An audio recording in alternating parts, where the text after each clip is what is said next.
Hi, I'm Dr. Thomas Armstrong. I've been asked to make some remarks about neurodiversity and niche construction for your conference, Neuroemergence 2022. So I'm just going to be having an informal, almost a conversation with you as I talk about a few things in relationship to niche construction. Now, first of all, I want to say that niche construction was not part of the initial impetus of neurodiversity. This is something that I kind of tacked on to it when I came into knowledge about neurodiversity. And I'm not exactly even sure of when or what triggered me to think about the importance of niche construction. But I guess I'd been reading in that area. I subscribed to the New York Review of Books, and one of the progenitors of niche construction, Richard Lewontin at Harvard University, now deceased, wrote some of his earliest pieces on niche construction, some of the earliest pieces that were written on niche construction. He started writing in the 1980s, and I read some of these articles in the 90s. And his point was that, we focus so much on human evolution and the importance of genes, when we really ought to add another aspect to that, and that is the environment. He wrote a book called The Triple Helix, which was sort of a play on the original double helix model, that Watson and Crick came up with. And he said the third player in this element of evolution is really the ability of an organism to modify or create its own environment, making an environment easier for it to evolve, essentially. And so several thinkers took on what Lewontin had suggested, and the first book that actually came out about niche construction was 2003 by a man named Odling Smee, a British fellow, and two of his colleagues. And so far, there's not a huge literature out there, but you can go to nicheconstruction.com and find out some of the latest of what's being done in this field. And it's really fascinating. Now, for those of you that are still kind of awash at what is niche construction, I'll make it very basic, and that is bird's nests, an anthill, a spider's web, a beaver dam. These are all environments that different organisms, the ant, the bird, the beaver, the spider, have created out of nothing so that they can do what they do best, essentially. The spider to catch his prey.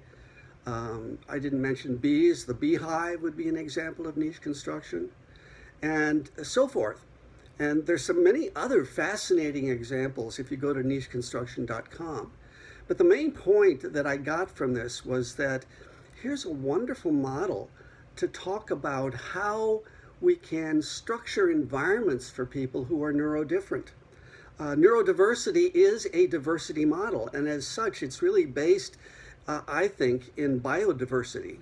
I've talked about the brain being more like a rainforest than a computer, and that we need to bring in more naturalistic components in order to talk about many of the ideas related to neurodiversity. And niche construction seemed like a very appropriate addition to this model. So the first book that I wrote on niche construction or neurodiversity was The Power of Neurodiversity. I'll get to that in a minute. I spent a lot of my time focusing on the classroom and education because I was a special education teacher for many years, and I wrote this book, Neurodiversity in the Classroom, and I spelled out some of the key elements of what I thought niche construction should be about. And these included 7 or 8 elements, including becoming aware of one's strengths, having positive role models, using assistive technologies and universal design for learning, using strength-based learning strategies, enhancing one's human resource network, creating positive career aspirations, environmental modifications, and finally inner resources. I'll talk about all these in a minute in a different context, but I just want to say that a lot of my work has been going around teaching teachers how to take those elements and use them for kids that find themselves in special education classrooms. So, but in this discussion, presentation, I want to focus on something a little bit different, and that's actually been emerging for me. I started to work with it when I wrote The Power of Neurodiversity, but it's been crystallizing. I taught a course for the last 2 years at a school called the Bridges School for Cognitive Diversity in Education, a very innovative school, which is a graduate school awarding master's degrees and doctoral degrees.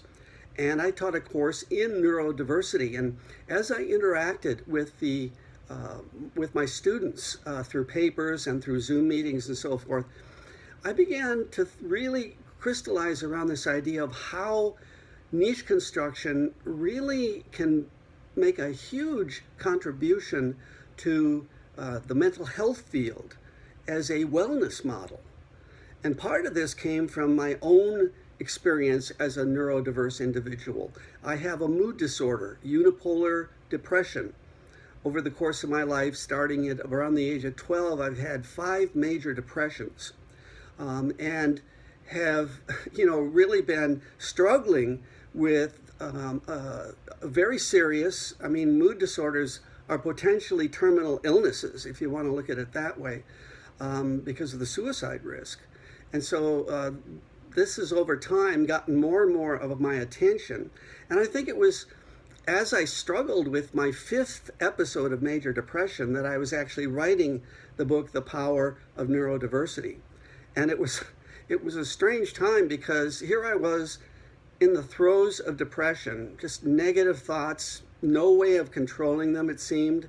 And here I was writing a chapter on all the positive things about depression.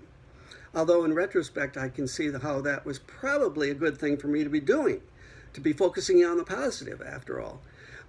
But it was really through my own struggles and through reading and interacting with my students and their own struggles or the struggles of their relatives, their kids, their own students, that I began to realize, hey, we've got a wellness model here that is much better than the typical, identify the disability or the disease or the disorder and then treat it, diagnose it and treat it, very medical, disease-based kind of languages to use, when in fact we need much more differentnesses models and diversity models. So I'm just going to go through the 7 or 8, actually it's grown now to be about 9 or 10 interventions with its application to a wellness model. And I'll use myself and other people and other instances to illustrate some of these strategies or some of these components. First of all, there's strength awareness. And this is the big one. This is the most important one, because so many of us and so many kids have gotten saddled with negative labels. I have done a lot of writing on attention deficit disorder, and I've tried to point out that attention deficit hyperactivity disorder has 3 negatives in it. Deficit, disorder, hyper. Those are our 3 negatives. When in fact kids with ADHD have all kinds of interesting, novel, and eccentric and creative skills. So it's very important for people, let me take it to the wellness model, for people who are struggling with depression or dealing with socialization as part of being an autistic individual, or ADHD, dyslexia, and so forth, to really become aware as soon as possible of one's strengths and abilities. And not just that, but also once one has a handle on that, to be able to know how to use your strengths and abilities in your life to make your life a more positive experience. Now, I've known for most of my life that I'm a word person. and writing is my thing, and reading is my thing. And yet it's only been in the past, well, let's just say over the course of several years, I struggled to come to the realization that my work in education was best spent in my office writing rather than in a classroom teaching. I was not a great classroom teacher, and part of it was because of my depression. I just didn't have the energy to spend 5 or 6 hours in a classroom keeping up with a bunch of kindergartners or first graders, or my first two years of teaching was actually 7th grade and 8th grade kids in special education. That was really my baptism through fire. And it was very difficult. It was probably very important for me to go through that. But I just realized this was not my place in the sun. And this is what niche construction is all about. It's about finding a place for yourself in the sun, finding a place that works for you. And so it was over time that I began to realize, what I really love is writing and reading.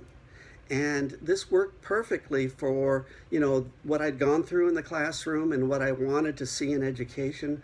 And so far I've written 19, actually 20 books, if you include the novel that I've just written.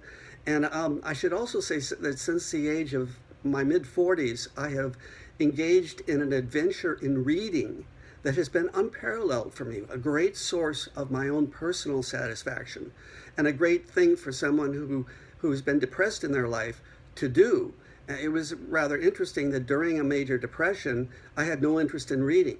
Reading is part of what gives pleasure for me. And when I say reading, I'm talking about James Joyce, I'm talking about Virginia Woolf, I'm talking about Thomas Mann and Jack Kerouac, and I just finished a book by Willa Cather, Death Comes for the Archbishop. I just read a 5-volume epic novel called The Dream of the Red Chamber. It's really one of the greatest novels written in China during the 18th century. It sounds kind of boring, but it is not. It's absolutely delightful. So becoming aware of your strengths is good, and making a list is good, but until you see the relevance of those strengths and you implement them in your own life and you get pleasure from them and they bolster your sense of who you are, that to me is critical. And that's why it's so important that we as caregivers or teachers or therapists really help the individual who is neurodifferent to see their greatness inside in many different ways. And this is kind of related to positive role models as well. In the autistic field, Temple Grandin has been a great role model for so many people on the spectrum because she is a world-famous animal scientist and has used her autism as a gift to do what she does best, which is to design cattle machinery so that cattle will not freak out as they're being led to the slaughterhouse. I know that's an issue, but we won't talk about that. Chris Burke is a great role model for people with developmental and intellectual disabilities. He has Down syndrome and has been an actor and a musician and an advocate and a writer. Henry Winkler's been a great advocate for dyslexia and has written some books for kids about dealing with their trouble with words. So that to me is another part of it also. Surrounding yourself with people who are like you, who have struggled or dealt with the same kind of issues of being in an environment that doesn't understand them and somehow making your mark. If they can do it, then so can I, is really the watchword here. Assistive technologies, that's an important one. The neurodiversity movement itself actually emerged in part because of the internet. The internet made it possible for individuals who have quote unquote socialization problems, which is very debatable. It gave them a chance to interact with each other. Now, one of the difficulties, admitted difficulties of many people on the spectrum is is knowing what other people are intending and reading their cues, reading their faces, their gestures, and so forth. Well, none of this is an issue on the internet. And so they have a much clearer pathway of communication when they're in a chat room or on a social media platform than if they were face-to-face in a room somewhere. So in this case, using assistive technology was vital to them finding themselves, finding their voice, and advocating for their needs, creating a whole movement in the process. There's also, there's a whole range of assistive technologies and UDL tools to use. Everything from speech-to-text software for the individual who has trouble getting their ideas down on paper, or even on a typewriter. They can simply speak into the computer. Proloco to go for people with communication difficulties can have the computer say the speech sounds for them. And this has opened up communication for a lot of people with severe communication difficulties who are on the spectrum. Human resource networks. This is really a big one too, especially for individuals where the emotions and social interaction are a key obstacle to them and a key ingredient for breaking out into success on their terms. So, for me with a mood disorder, it's been finding the right therapist, which has not been an easy thing. It's easier said than done. And I've been in the course of I started in therapy probably when I was in my 20s, 23, 24. I'm 71 now. I've had some great therapists. I've had some good therapists, and I've had a few terrible therapists. Actually psyche damaging therapists. So, unfortunately, those have receded into the past, and I've healed largely from those experiences.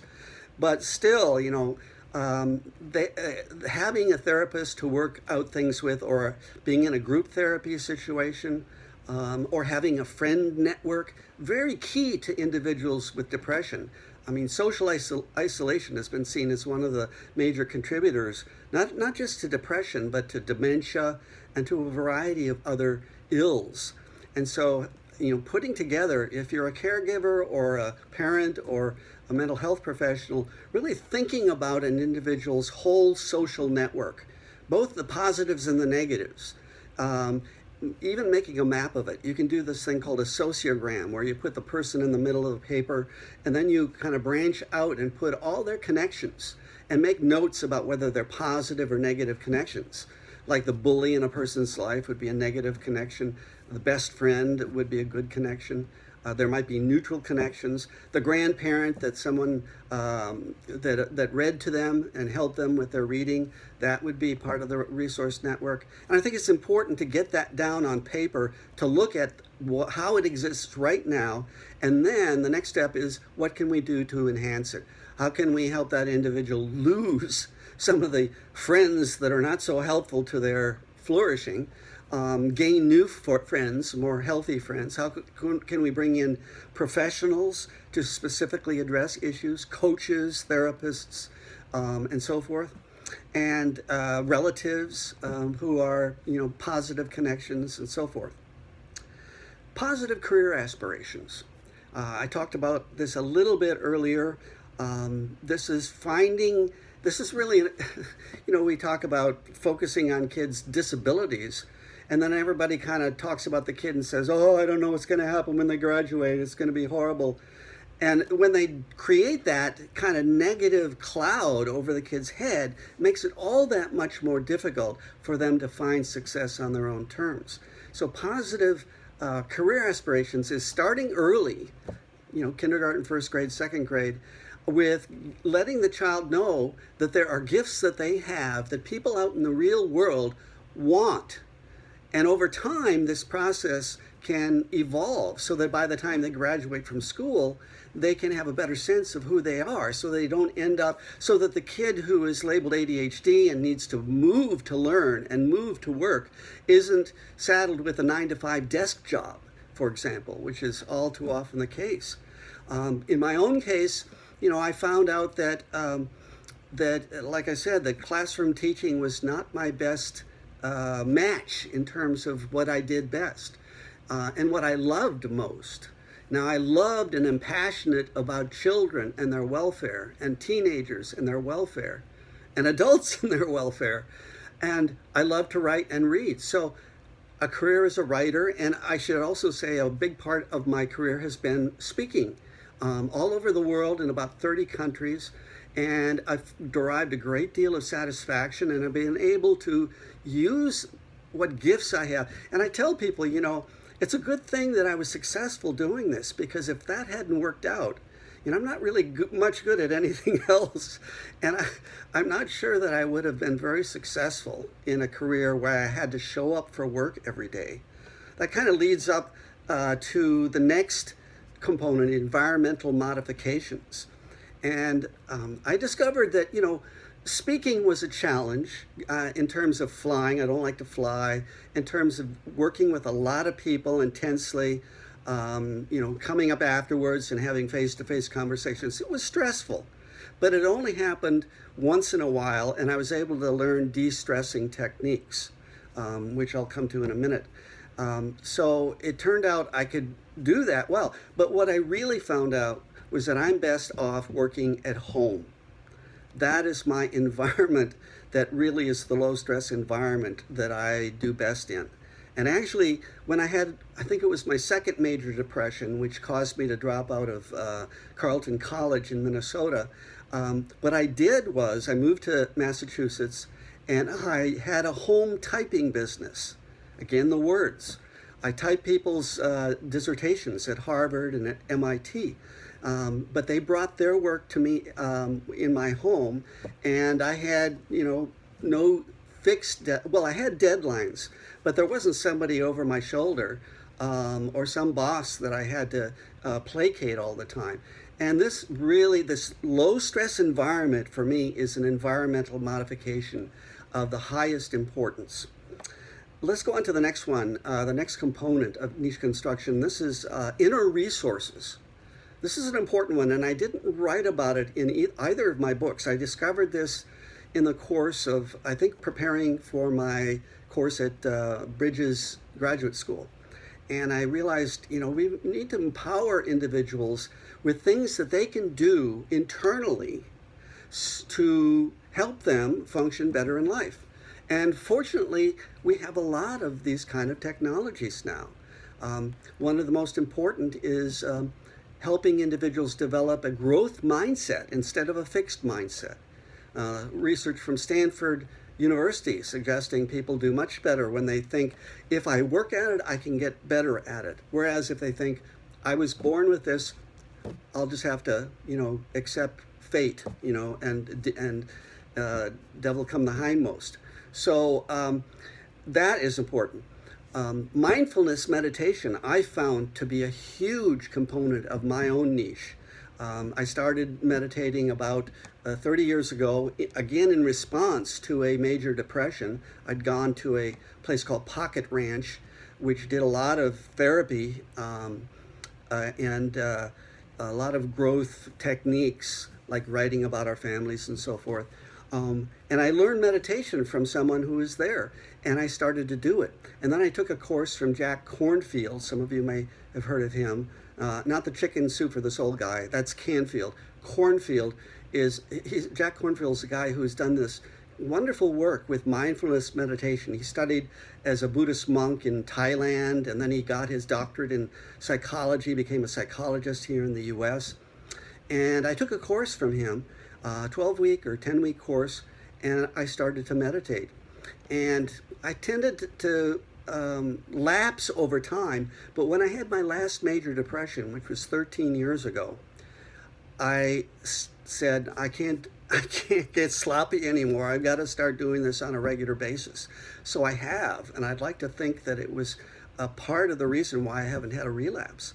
And there's some research out there saying that people who do mindfulness, who have had multiple depressions, are less likely to have a relapse if they do regular mindfulness meditation. Another important inner resource is self-regulation techniques, of which mindfulness is one piece, one part of that.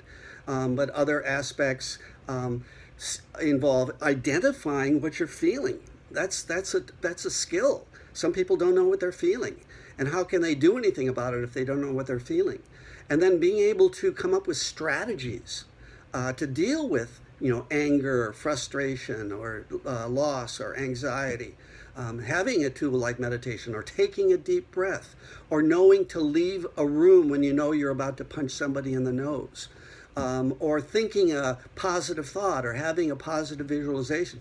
There are a lot of different self-regulation strategies out there, and so the field is wide open for a rich niche to be constructed with those elements.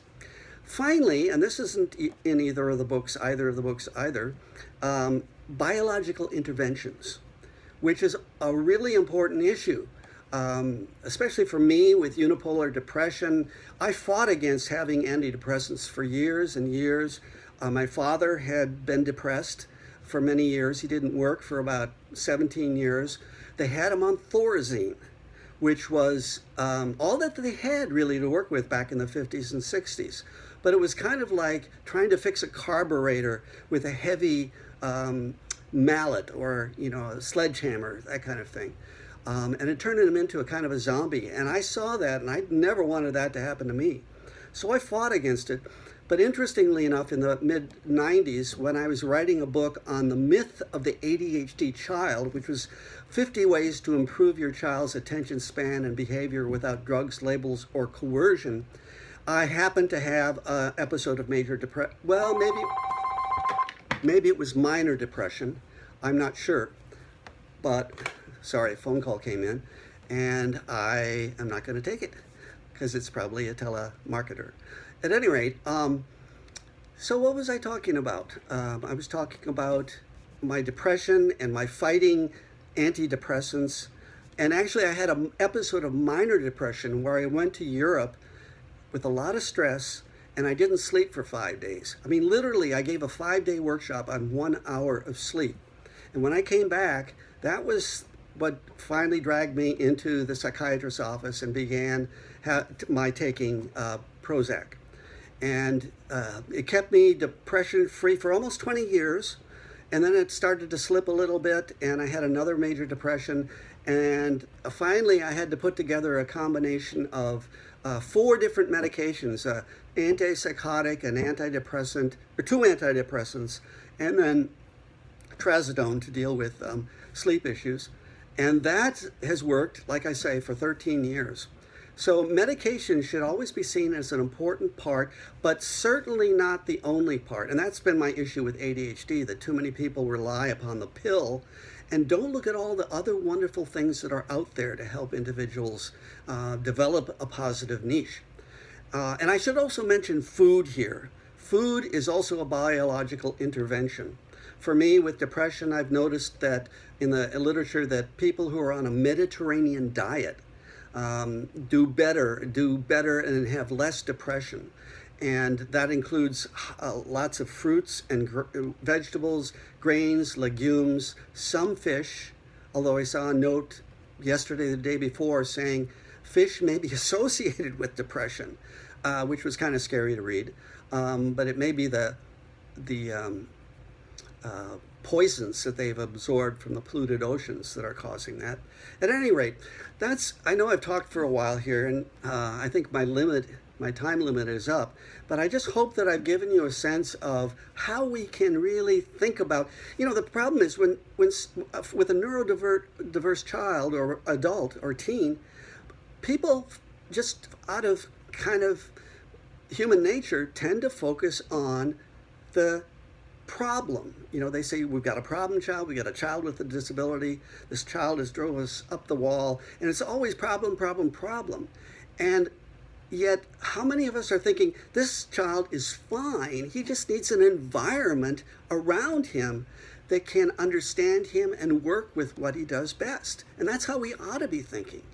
And it's not necessarily an easy question to come up with the right environment. There are all sorts of issues. I mean, money is one limitation. You know, paying for a therapist who charges well, my psychiatrist charges $265.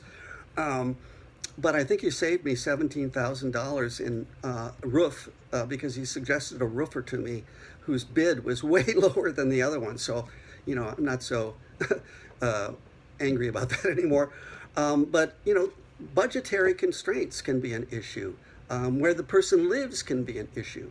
But being aware of the environment means that we're going to put our first emphasis on how do we build the right environment? How do we create the positive niche? How do we build a nest for this individual, or a web, or a rich network of connections and resources and techniques and strategies so that what they do best can come to the fore. That's really the essence of what I wanted to contribute with you today at this conference. So thank you very much for listening, and I hope you all continue to have a wonderful conference. Thanks so much.